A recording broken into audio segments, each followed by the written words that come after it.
कहते हैं जो मिल गया उसे खोया नहीं करते और जो हो गया उसे सोचा नहीं करते।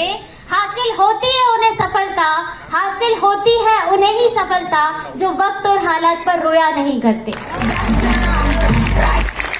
तो सबसे पहले थैंक यू कहना चाहूंगी ऑलमाइटी को, वेस्टीज मैनेजमेंट को, एनसीटी मैनेजमेंट को और मेरे मेंटोर को, मेरे स्पॉन्सर को, मेरे अपलाइन, मेरे ग्रेट फादर को, जिन्होंने मुझे ये प्लेटफॉर्म दिया जहाँ पे मैं अपने ड्रीम्स को पूरा कर रही हूँ। आज मुझे मौका मिला है मेरी जर्नी सुनाने का, बट मैं उससे पहले एक और जर्नी आपको सुनाना चाहती हूँ, एक स्टोरी सुनाना चाहती हूँ जिसने मुझे मेरी लाइफ में बहुत इंस्पायर किया है, 360 डिग्री पे चेंज किया है। सो क्या आप स्टोरी सुनने के लिए तैयार हैं? यस और नो? तो स्टोरी जो है बहुत ज्यादा इम्पोर्टेंट है मेरे लिए, बिकॉज आज जो कुछ भी मैं हूँ वो उस स्टोरी की वजह से हूँ। सो ये जो स्टोरी है वो एक गर्ल की है। ये जो स्टोरी मैं आज आपसे शेयर करूंगी वो एक ऐसी लड़की की है जिसके लिए उसके पेरेंट्स काफी सालों से वेट कर रहे थे कि उनके घर में एक नई मेहमान आए। सालों गुजर गए और 7वां साल आया जब उनके घर में गर्ल चाइल्ड आई। लोगों ने बहुत खुशी मनाई, फैमिली खुश थी, बहुत एंजॉय कर रही थी, सब कुछ बहुत अच्छा चल रहा था। जहां से भी लोग आते उसको खिलाते, उसके साथ एंजॉय करते और अपनी लाइफ को स्पेंड कर रहे थे। वक्त गुजरता जा रहा था, बहुत अच्छा लग रहा था, फैमिली एंजॉय कर रही थी। धीरे धीरे टाइम निकल रहा था और लगभग 1.5 साल हो गए, पता ही नहीं चला कि वो बेबी 1.5 साल की कैसे हो गई। बट सडन एक मूवमेंट आया, अचानक उसकी तबीयत खराब हुई और उसे तुरंत हॉस्पिटल लेकर गए। उसको हॉस्पिटलाइज किया गया और वहां पे डॉक्टर्स ने कहा कि सॉरी, बहुत मुश्किल है इसको बचाना।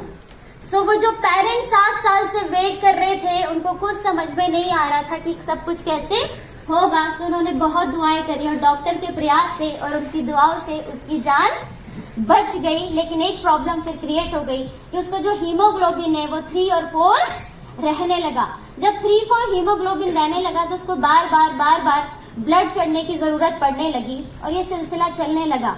बार बार उसकी लाइफ में ब्लड चढ़ता, बार बार उसकी लाइफ में ब्लड चढ़ता। लगभग 16 साल ऐसे ही गुजर गए और जब ये सिचुएशन चल रही थी, मेडिसिन चल रही थी, तो कॉम्प्लिकेशंस और बढ़ते जा रहे थे। समझ में नहीं आ रहा था, पेरेंट्स को उससे देखते नहीं बन रहा था कि जिस उम्र में खिलौने होने चाहिए उस उम्र में इंजेक्शंस थे, जिस उम्र में स्कूल होना चाहिए था उस उम्र में हॉस्पिटल्स थे, जिस उम्र में सहेलियां होनी चाहिए थी उस उम्र में डॉक्टर्स थे और जिस उम्र में चॉकलेट्स होनी चाहिए थी उस उम्र में उसके पास मेडिसिन थी। तो लाइफ में इतना अजीब चल रहा था, किसी को अच्छा नहीं लग रहा था। सडन एक मूवमेंट और आया जब वो 14 साल की हुई और वो फिर से सीरियस हुई, उसको फिर हॉस्पिटलाइज किया गया और डॉक्टर ने कहा कि इसका कार्डियक एक्टिविटी जो है अबनॉर्मल हो गई है, इसका हार्ट इलार्ज हो गया है। पेरेंट्स को कुछ समझ नहीं आ रहा था, उन्होंने जहां बोला वहां उनको दिखाना शुरू करा, जो ट्रीटमेंट बोला वो कराना शुरू किया। बट कहते हैं ना कि उसके पास एक ही चीज थी, वो हिम्मत, और वो हिम्मत और वो दुआओं ने फिर काम किया। एक मिरेकल हुआ। उसके फादर को किसी ने सजेस्ट किया सप्लीमेंट्स। उन्होंने कहा कि आपने सब कुछ करके देख लिया, एक बार इन सप्लीमेंट्स पे भी भरोसा कर देखो। नॉनी स्पिरुलिना और गैनोडर्मा को खिलाना शुरू किए। 16 साल तक ब्लड चढ़ाना चलता रहा। 16 साल बाद जब उसे सप्लीमेंट देना शुरू करे, लगभग 7 सालों से वो सप्लीमेंट अभी भी ले रही है। बट माय डियर फ्रेंड्स, उसका रिजल्ट शेयर करना चाहूंगी कि जो प्रॉब्लम उसको पिछले 16 सालों से थी, उसने जब सप्लीमेंट लेना शुरू करे तो उसका हीमोग्लोबिन आज की डेट में पिछले 7 सालों से 12.5 है। जो कार्डियक एक्टिविटी अब नॉर्मल हो रही थी वो आज की डेट में सारी नॉर्मल, एक नॉर्मल लाइफ जी रही है। सो क्या उस लड़की से मिलना चाहेंगे? मिलना चाहेंगे? मिलना चाहेंगे? सो मैं उस लड़की से आपको मिलाना चाहूंगी and it is not working. So उस लड़की से आपको मिलाना चाहूंगी, उसका नाम है सोनम विश्वकर्मा, जो कि मैं खुद। अगर बात करूं अपनी जर्नी की तो जो बचपन है वो हॉस्पिटल्स में निकला है, आईसीयू में निकला है। सो लाइफ में सिर्फ एक ही चीज थी कि हिम्मत, अगर ऊपर वाले ने मुझे बचाया है तो कुछ सोच समझ के बचाया था, ड्रीम्स पूरे करने के लिए बचाया था। सो पढ़ाई कंप्लीट करी, ग्रेजुएशन कंप्लीट किया, मास्टर कंप्लीट किया और जॉब करना शुरू कर दी। बहुत कुछ अच्छा चल रहा था, लगभग 30,000 में सैलरी ले रही थी, मजा आ रहा था, क्योंकि भोपाल शहर में जो लोग MBA करते हैं उनकी सैलरी 10 से 15,000 रुपए महीने होती है। बट मुझे अगर 30,000 मिल रही थी तो मैं खुश थी और मैंने उसको एंजॉय कर रही थी। बट एक मोमेंट आया कि मुझे वेस्टीज का जो प्लेटफॉर्म है, बिजनेस प्लेटफॉर्म, उसे जानने का मौका मिला।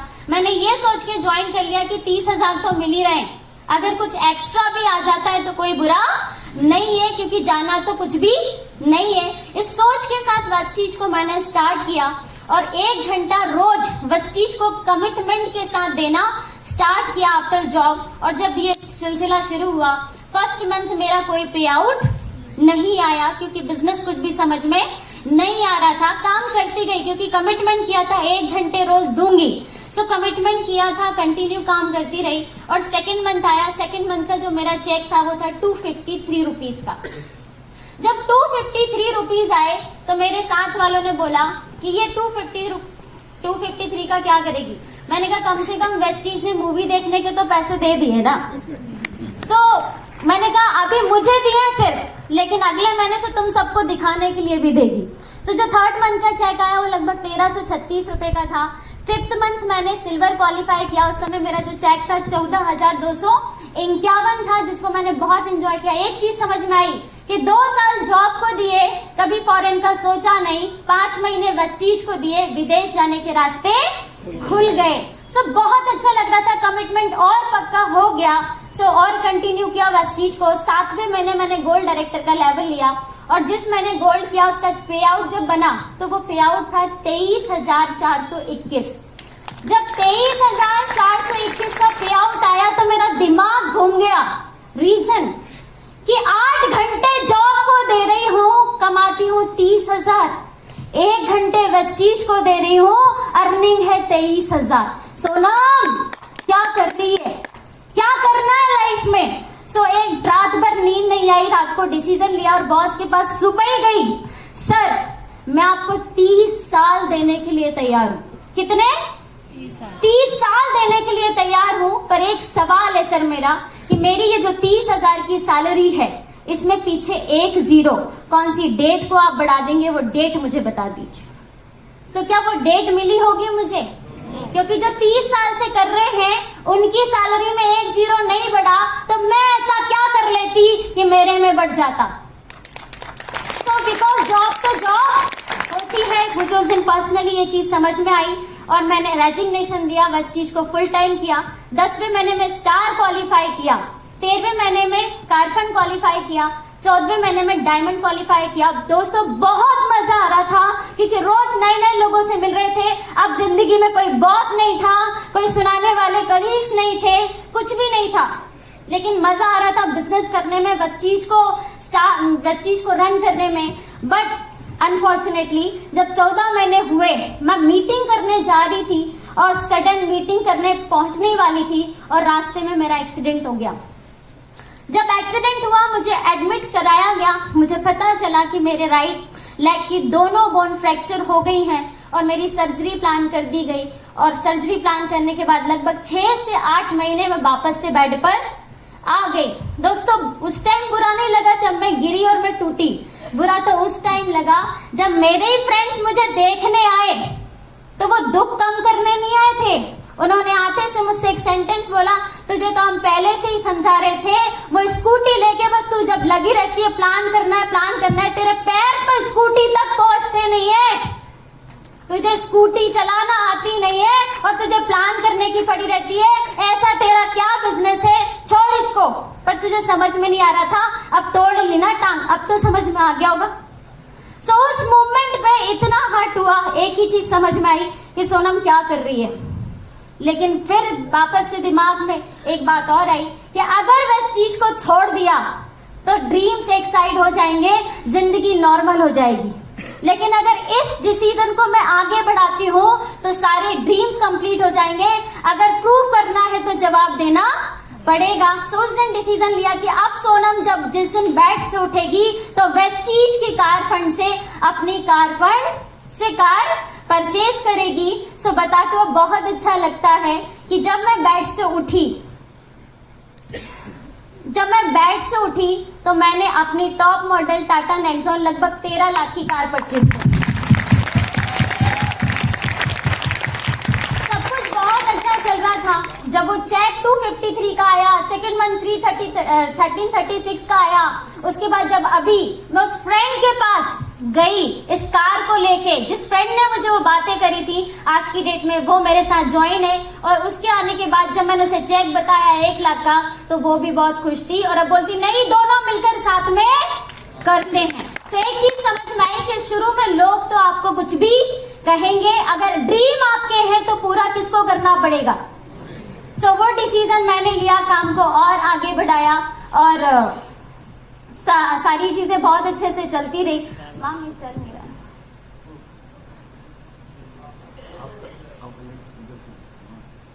ओके, सो सारी चीजें बहुत अच्छे से चलती रही, लेकिन फिर भी बहुत दिक्कतें आ रही थी। जब काम कर रही थी तो लोग कहते थे कि तुम फीमेल हो, तुमको ये काम सूट नहीं करता, तुमको घर देखना चाहिए, तुम्हारे लिए ऐसा नहीं वैसा नहीं। बट बताते हो बहुत अच्छी लगती है कि ये कार मेरे लिए बड़ी बात नहीं है। कार कोई भी ले सकता, पर मेरे लिए बड़ी बात यह है कि पूरे इंटायर खानदान में मैं पहली ऐसी लड़की हूं जिसने 13 लाख की कार परचेज की है। तो बहुत सारी फीमेल्स यहाँ पर बैठी हैं जिनको जब वो काम करती होंगी तो बहुत सारी बातें आती होंगी। सो उन लोगों को मैं कहना चाहूंगी कि जब कभी भी आपकी लाइफ में ऐसे मूवमेंट्स आए कि जब आपको लोग मना करें, आपसे लोग गलत बोले, आपको अपने आप में लगे कि नहीं मैं क्या कर रही हूँ, तो कुछ लाइन्स हैं जिनको मैं बार बार सुनती हूँ और जो मुझे हरदम इंस्पायर करती हैं। अगर आप भी सुनेंगे तो वो आपको भी इंस्पायर करेंगी। सो वो लाइन्स है कि मुझे वेस्टीज क्यों करना चाहिए। सो मैं कहती हूँ I want to be Vestigian because अपने अंदर के पैशन को बाहर निकालना है और शादी के बाद सिर्फ घर नहीं संभालना है। I want to be Vestigian because ये एक सोच है जो मेरे दिल को छुई है। अगर गूगल के CEO सुंदर पिचई हैं तो पापसिको की इंदिरा नूई है। I want to be Vestigian because मैं रिस्क लेने से नहीं डरती और मैं अपने पैशन को हर रोज फॉलो करती हूँ। I want to be Vestigian because अब दिन भर कुछ प्रोडक्टिव करे बगैर नहीं रहा जाता। सिर्फ खाना बनाना और घर की साफ सफाई को घर चलाना नहीं कहा जाता। I want to be Vestigian because इस पागलपन और जुनून को मैंने अपनी नसों में भर लिया है। कुछ अलग करना है मुझे, मैंने सिस्टम को चैलेंज कर दिया है। I want to be Vespigian because I don't want to stand behind every successful man. I also be wanted to be successful because मेरे भी कुछ बड़े हैं plans. I want to be Vespigian because नारी भी दिखा सकती है अपनी शक्ति। जो 2 वक्त की रोटी बना सकती है वो भी 2 वक्त की रोटी कमा सकती है। I want to be Vespigian because आज की नारी जॉब क्रिएटर बनके लोगों को रिक्रूट करेगी और फिर हाथों में चूड़ियों की जगह रोलेक्स की वॉच भी सूट करेगी। I want to be Vestigian because हम अपने एक्शन से दुनिया को सरप्राइज करेंगे। माय डियर फीमेल्स, हम अपने एक्शन से दुनिया को सरप्राइज करेंगे बिकॉज ये हमारा दौर है और हम मिलकर राइज करेंगे। क्या तैयार हैं? तैयार हैं? तैयार हैं? तो वेस्टीज एक प्लेटफॉर्म है, विन एक प्लेटफॉर्म है, वॉरियर एक प्लेटफॉर्म है जो मौका देता है ऐसी सारी फीमेल्स को, ऐसे सारे यूथ को जो आप आगे बढ़ने से रोक नहीं सकता। बट एक चीज लास्ट में कहना चाहूंगी कि यहाँ पे बहुत सारे यूथ बैठे हैं, बहुत सारी छोटी छोटी फीमेल्स बैठी है जो अभी एजुकेशन ले रही हैं। सो आप लोगों से एक सवाल है मेरा कि मान के चलो आप काम करते हो और आप पहुंच जाते हो 55 साल के और 55 साल में आपकी ऑडी आ भी जाए तो क्या उस लेवल पे एंजॉय कर पाएंगे? नहीं। मान के चलो आप काम करते हो जाए 55 साल के और आपके पास फॉरेन ट्रिप्स मिल जाए तो क्या एंजॉय कर पाएंगे? किसी को सर उठा के देख भी नहीं पाएंगे और छेड़ भी नहीं पाएंगे।